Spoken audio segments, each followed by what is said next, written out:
Hello everybody. I'm happy to be here to tell you about our work on what makes jailbreak suffixes against large language models work. And this is joint work with my PhD student, Makan, who's sitting here in the audience. So you should also talk about this work with him. And with my colleague from the CS department, Morgeba. Okay.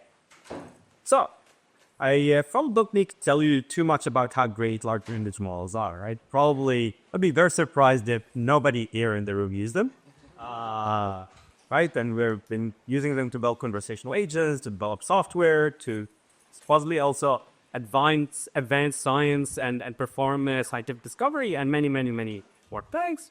And the kind of shared principle in designing these large language models is that we want to kind of maximize social good or utility and avoid harm, right? And this is usually done through this post-training alignment process where these models are trained so that they would not emit harmful outputs or so that they cannot be used for harmful tasks.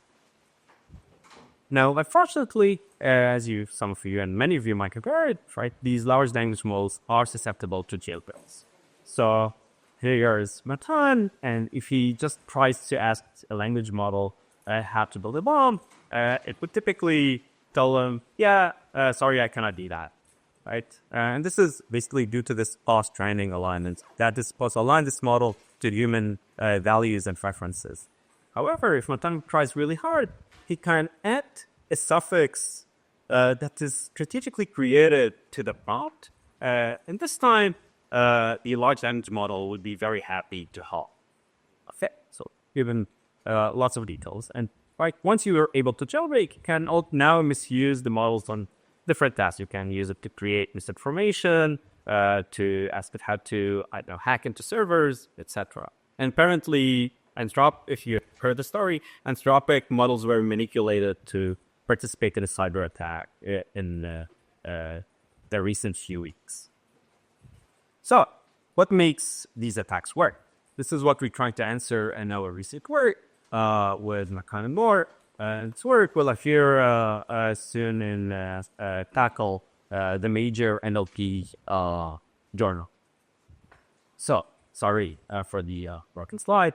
The particular type of attacks that we look at are basically suffix-based attacks, and they are particularly ones that are based on an attack called GCG. Really coordinate gradient. And this attack is at the basis of many other attacks that had these adversarial suffixes to jailbreak language models. Now, what I also need to tell you now is that when you use these interfaces to work with language models and chatbots, there is some hidden information that you actually don't need to know about, but right, the language model is fed with additional inputs. Like, for example, some pre-chat tokens like, this is the beginning of a sentence. This is where the user starts giving their input. This is where the user ends their input. And this is where the generated content they get. Okay? Now, this is important to know because these tokens, and particularly this chat token, has a very important role in this jailbreaking process. And basically, we took a mechanistic interpretability approach to understand how this attack actually works. So here's the overview of the attack. Okay? So we're actually focusing on these well-structured inputs where you have an instruction, like how to build a bomb, and an adversarial suffix that's added to it. Okay? So it kind of lends itself to being analyzed as opposed to other types of jailbreaks where you might try to socially engineer the input to full scale. And as I've just shown you, right, you have this pre-chat and chat tokens as part of the input. And then there are other two parts of the input that you need to know about. There's this affirmative part where essentially as part of the attack, where to basically try to convince the model to begin their answer with sure, blah, blah, blah. Okay? And there's basically this bad content that may be outputted if you're jailbreaking. And to produce and generate the output, you basically have information passing between buffers. Okay, if you're familiar with basically modern large language model architectures, this is through what's called the attention layers. which are these layers that pass information between different tokens, and typically from tokens earlier in the input to tokens later in the input and generating tokens. Okay. And in our work, we call this on these GCG attacks that produce these adversarial suffixes. And it turns out that these attacks have some properties that I'll talk a bit more about later, but it's this property of universality where you might try to optimize the suffix for a particular prompt, and it will also work for other prompts. So you optimize for how do I create a bomb, and the same suffix would work also when you ask, oh, how do I hack into such and such website? Now, what we found is that essentially there is this passing of information between this adversarial suffix to this chat token that is very crucial for the attack to work. So if you prevent this knowledge passing, only just bluff the passing information from here to here, then attack key to work. Or alternatively, if you take successful attack and you patch the representation and the knowledge passing so that you're imitating successful attacks, then the attack, this failed attack, would work. What we find is that essentially what's happening under the hood, and I'll talk about this a bit more later, is that essentially this adversarial suffix is hijacking the representation of this chat token. So basically, it's moving most of the attention to something else that wouldn't happen if you didn't have this adversarial suffix, right? So basically, it's kind of the component that most affects the representation of these chat tokens. And once this happens, you actually get attacks that are very strong. They are universal. So if you have hijacking, turns out that the attacks are more universal and they generalize to more and more prompts that you haven't seen. And turns out that with this information, now we can go back and develop stronger attacks by essentially enforcing or motivating hijacking through this GCG optimization process. Or alternatively, we could prevent attacks by suppressing this hijacking, okay? Without actually knowing whether there's an adversarial passage in the input for suffix in the input, we can still try to suppress it. And by this suppression, we're able to prevent attacks without really harming utility too much. So in the interest of time, I won't really go into too much details in all of these, but I'll tell you about these 3 results at the end in more detail. So let's see how this hijacking works. So what we do is basically we define this dominance score, which again, informally, right, in the interest of time, is a score or a measure that quantifies the extent to which a part of the input, okay, affects the representation of another part or another token, okay, at a particular layer. Okay. And so what we'd be interested to do is to see how much dominance there is for pre-chat and chat, how much dominance there is for instruction in chat, how much dominance there is for sub-chat, and so on. And what you'll see is that basically the dominance score is a score that basically if you sum it up for all of these, you get 1. And if you don't really count to jailbreak the model, then you'd see that the dominance is kind of split evenly between different parts, okay? And the adversarial part doesn't really get much weight. However, if you have a jailbreak attempt and you optimize your adversarial suffix, turns out that the adversarial suffix would have high dominance in the representation of the chat token. Okay, so basically by optimizing the suffix, you're essentially leading the representation of this chat token, a particular letter, to be in a certain direction that is dictated by this adversarial suffix. Okay. And this is what we call hijacking. So basically, your adversarial suffix is hijacking the representation on several layers for the of this channel.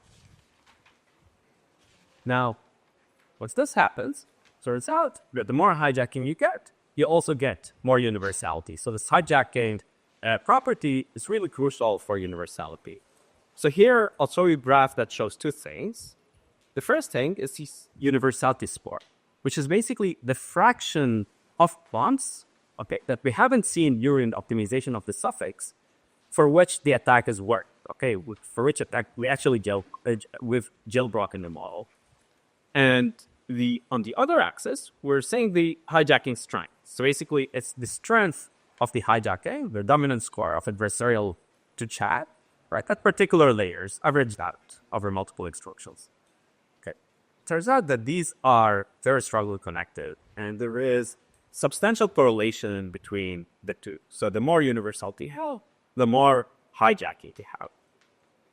Okay. So through the text, is that we try to operationalize this understanding. Okay, we try to see, okay, now that we know that this hijacking is crucial and essential for universality, can we do something with it? And what we did is we developed stronger attacks, so ones that are more universal, and also we showed that it's possible to suppress or mitigate attacks with this understanding. So, sorry about the, so transferring the slides penalty sometimes creates bugs, sorry about that. So the first thing that I'm not showing is that basically if we try to optimize or tweak GCG so that it doesn't just create the adversarial suffix in the kind of standard manner, but it also optimizes for hijacking of the chat topic, then the attacks will become more successful. So it might be hard to see here on the slide, but essentially for 3 different models, right, we're increasing universality by 50%, even 300% in some cases by basically optimizing for hijacking. And on the other direction, right, we can actually use this understanding to suppress or mitigate attacks. So now what we're going to do is that we're going to see, we don't know whether there's an attack, right? So you might have some prompts where there is an attack and some prompts where there is no attack. But whenever we see hijacking of some representation, or sorry, it's a chat representation, then we're going to just suppress it, okay? And we're going to suppress just the top 1% to some extent so that they don't hijack too much, okay?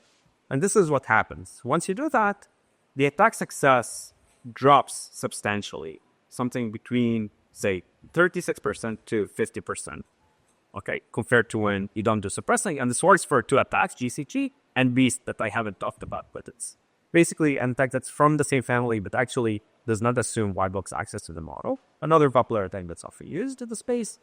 And interestingly enough, although we're doing this as, so you might think, this aggressive measure of suppressing representations, not that we're not harming utility too much. So when the input is not adversarial, turns out that we're not losing too much. We have a drop of like 1 to 2% at most in utility on standard benchmarks.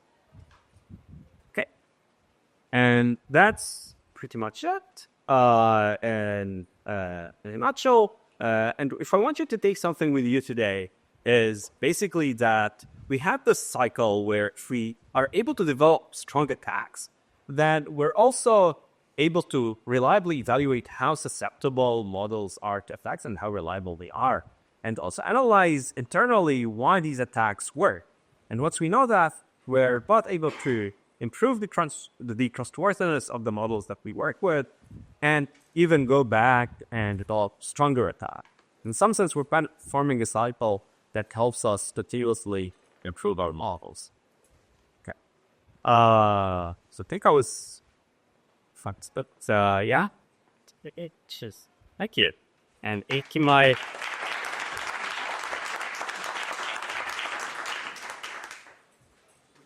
We can have time for a question or question. Is that okay? Yes. The examples you gave were high entropy suffixes. Is that generally the case? And if so, can you just filter based on entropy? So interesting. Yeah, we've kind of used the strongest variant of GCG, but there are variants where you could also tell GCG to create text that looks more readable and it's still effective. So, interestingly enough, we haven't tested how hijacking works for kind of this fluent GCG, right? It could be interesting to look at this further. I think I had, but just like in a very not in an extensive manner as we've done to GCG, but there is also pretty similar also for fluent jailbreak others. But these are not as fluent as you may imagine. If you know Beast or other variants of fluent jailbreaks, they're not perfect fit to assure. But yeah, it would be interesting for. My understanding is that you want to suppress the jailbreak scraping suffix. How would you identify which part is the actual request and which part is the jailbreak suffix? So we don't make assumptions about that. In practice, you could actually do another thing. So you could run a detection method that we developed on top of this. I did not go into details. And then basically only then intervene and do the suppression. But essentially for the suppression itself, we don't assume that the adversarial input is at a particular part and it's affecting the chat in a particular way, but rather we look at the attention output and we see where there might be hijackers, where there is some token that's heavily affecting the representation of some other token or the chat token specifically. And whenever we see that, we suppress. Okay, we don't completely eliminate that effect, but we say multiply it by 20%. And that by itself kind of achieves a good balance between preventing most attacks and still preserving the utility when you don't have an attack. Cool. Thank you, everybody. Thank you.